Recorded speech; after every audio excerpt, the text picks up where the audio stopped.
What's up with you? For today's video, with me, Houndstone Sweep.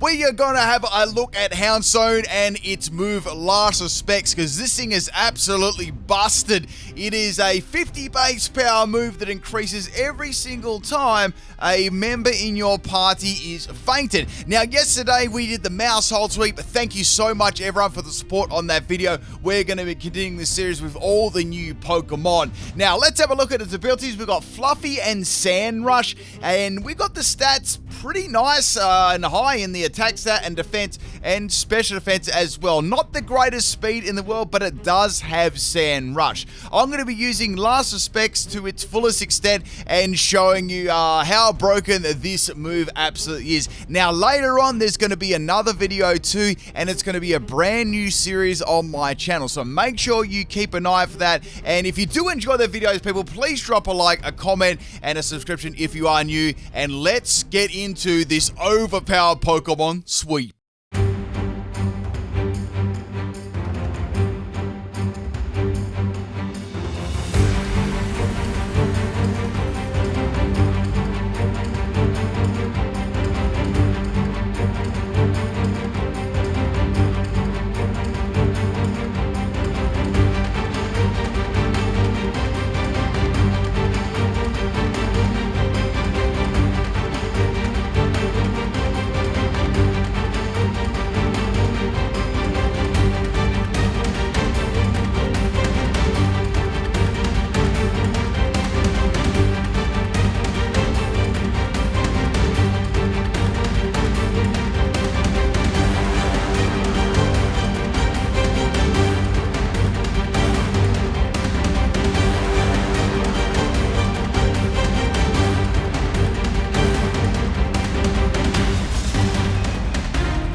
Alright people, let's have a look at the Houndstone moveset build I've got here, and let's explain a little bit what happened in that battle too. So as you can see there with the Last Respect moves, it actually gets powered up the more Pokemon in your party that are fainted. So what I did, I thought it'd be funny just to give 5 Pokemon Mento, faint all of them to give it its maximum amount of power, and then send it in with Last Respect. So Last Respect has 50 base power to start with, and I had 5 Pokemon on my side of the field that were fainted, so that's 5, so that's 250, 5 5s are 25, add the 50, so that's 300 base power, so that's crazy amounts. Now I also had the Ghost Terror type as well on top of that additional damage, so it's just wild amounts of damage, you know. Now, the other move I gave was Sandstorm, and I had the Sand Rush ability too. This Pokemon, probably its weakest stat, really, apart from a special attack, but you're not going to really use that unless you PIMPNITE.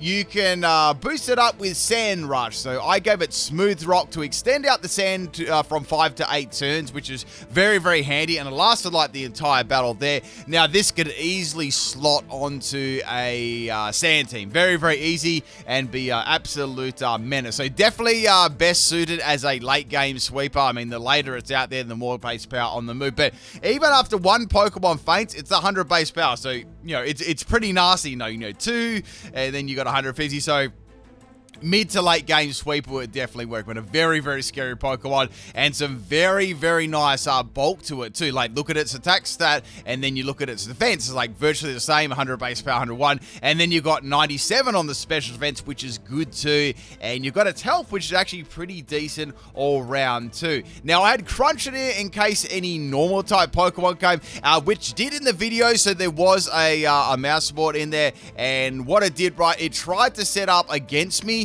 but since I had the additional damage from the Crunch there, and then the Sandstorm damage, and then I outsped it due to the Sand Rush, I was able to get rid of that without taking any damage at all, because I'm sure it was going for like, you know, a multi-hitting move there, of course. Now, some other moves you could put on there, I mean, you could play around this. You could probably play rough on there, pardon the pun, but you could definitely do that. Just a little bit of coverage. I ran Substitute on there because it's quite a good move, and you could probably find that you might be able to get that move up. Plus, that may help against some priority moves as well. The Float Cell did have an Aqua Jet, but it was very, very weak. But I'm thinking more like along the lines of something really powerful. You know what I'm saying, like that. Now, tomorrow I'm going to be doing a special video, probably another video on this as well, this Pokemon. But you'll get to see what that is at the same time too. Now, thinking of this set, I'm actually thinking maybe you could run this one as max health too. You could even give that a go because it's got a good, you know, actually base health there. And you could even try it with just Choice Band, you know what I mean? Like, that could be another item. You could give it like Choice Band, and then, you know, just use Last Resorts right at the end of the battle and make it bulky. You could even go Choice Scarf, something like that. If you didn't have Sand, there's quite a few little options you could actually use for this Pokemon, but very, very broken. Like, some of these moves that are coming out of Gen 9 are crazy. Like, yesterday's Pokemon sweep, and now today's features some very powerful moves. If you do want to see another Pokemon sweep in action, or a Pokemon in action, make sure you leave it below in the comment section of the video. I always like to see through there if anyone really wants to see one of the new Pokemon there, or something particularly strategy. Always like to look through my comments. That's pretty much it for today's Pokemon sweep. I hope you enjoyed it. I'll catch you later for another video. Peace out.